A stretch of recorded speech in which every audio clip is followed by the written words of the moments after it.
আজ আমি আপনাদের সাথে শেয়ার করব ওভেনে কিভাবে খুব সহজে তৈরি করা যায় দারুণ মজার মিল্ক ব্রেড, তার একটা ছোট্ট রেসিপিটি ভালো লাগলে চ্যানেলটি সাবস্ক্রাইব করে সাথেই থাকবেন। ব্রেডটি তৈরি করার জন্য আমি এখানে নিয়েছি 2 কাপ পরিমাণ ময়দা। আমি ময়দার সাথে দিয়ে দেব 4 টেবিল চামচ পরিমাণ চিনি। কেউ চাইলে চিনিটা কম নিতে পারেন, আমার একটু ব্রেডে মিষ্টি ভালো লাগে তাই আমি চিনিটা বেশিই দিয়েছি। আর নিয়ে নেব 1 চা চামচ পরিমাণ ইনস্ট্যান্ট ড্রাই ইস্ট, সাথে দিয়ে দেব 1 টেবিল চামচ পরিমাণ গুঁড়ো দুধ আর সামান্য পরিমাণ লবণ। আমি এখানে 2 টেবিল চামচ পরিমাণ রান্নার তেল ব্যবহার করেছি আর নর্মাল তাপমাত্রায় থাকা একটা ডিম। এবার আমি হাত দিয়ে সমস্ত শুকনো উপকরণগুলোকে খুব ভালোভাবে মিশিয়ে নেব।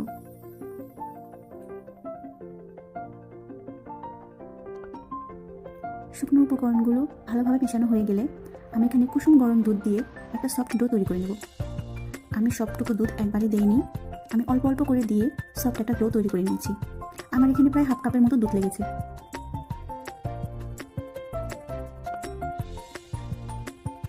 আমার ডোটা তৈরি করা হয়ে গেছে। এবার আমি এই ডোটাকে খুব ভালোভাবে মথে নেব। ব্রেড তৈরি করার জন্য ডোটা খুব ভালোভাবে মথে নিতে হয়। ডোটা যত ভালোভাবে মথে নেওয়া হবে ব্রেডটা তত বেশি সফট হবে। আমি 2 হাত দিয়ে চেপে চেপে ডোটাকে খুব ভালোভাবে মথে নিয়েছি।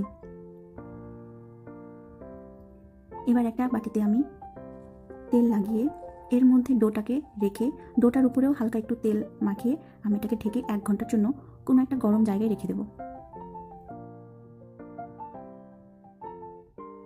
1 ঘন্টা পরে দেখুন আমার ডোটা কতটা ফুলে গেছে। এবার আমি হাতে একটু তেল লাগিয়ে চেপে চেপে ডোটা থেকে সব বাতাস বের করে নেব। এবারও আমি হাত দিয়ে ডোটা অনেক ভালোভাবে মথে নেব। আমি এখানে সামান্য একটু তেল নিয়ে নিচ্ছি।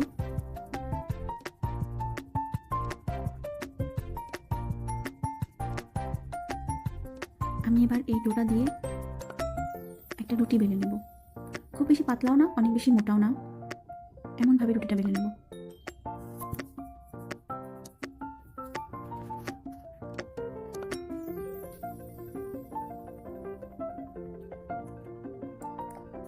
আমার রুটি বেলা হয়ে গেছে।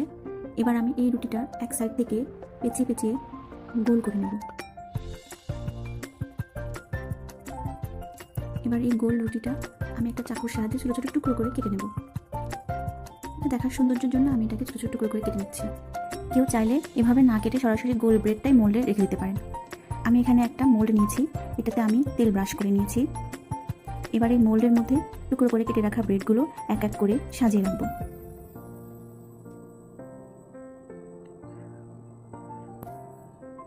আমার ব্রেডগুলো সাজিয়ে রাখা হয়ে গেছে। এবার এটাকে আমি 30 মিনিটের জন্য রেখে দেব। দেখুন 30 মিনিট পরে আমার এই ব্রেডগুলো অনেকটা ফুলে গেছে। এবার আমি এর উপরে ডিমের হলুদ অংশ ব্রাশ করে দেব। ব্রেডের উপর ডিমের হলুদ অংশ ব্রাশ করলে ব্রেডের সুন্দর একটা কালার আসে। কেউ চাইলে ডিমের পরিবর্তে বাটার, তেল অথবা দুধ ব্যবহার করতে পারেন। আমি ওভেনকে 180 ডিগ্রি সেলসিয়াস তাপমাত্রায় 25 মিনিট সেট করে 5 মিনিট প্রিহিট করে বাকি 20 মিনিট ব্রেডটাকে বেক করেছি। আমার ব্রেডগুলো হয়ে গেছে। এবার আমি ব্রেডটাকে ঠান্ডা করে তারপর ওভেন থেকে বের করব।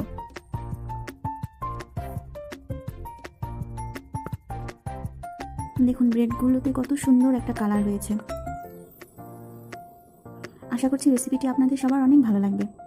যারা অলরেডি আমার চ্যানেলটি সাবস্ক্রাইব করেছেন তাদের সবাইকে অনেক ধন্যবাদ। আর যারা এখনও আমার চ্যানেলটি সাবস্ক্রাইব করেননি তারা দ্রুত আমার চ্যানেলটি সাবস্ক্রাইব করে সাথেই থাকবেন। আপনাদের দেখানোর জন্য আমি একটা ব্রেড উঠিয়ে ভেঙে দেখাচ্ছি। দেখুন ব্রেডগুলো কতটা নরম আর তুলতুলে হয়েছে, খেতেও অনেক মজা হয়েছে।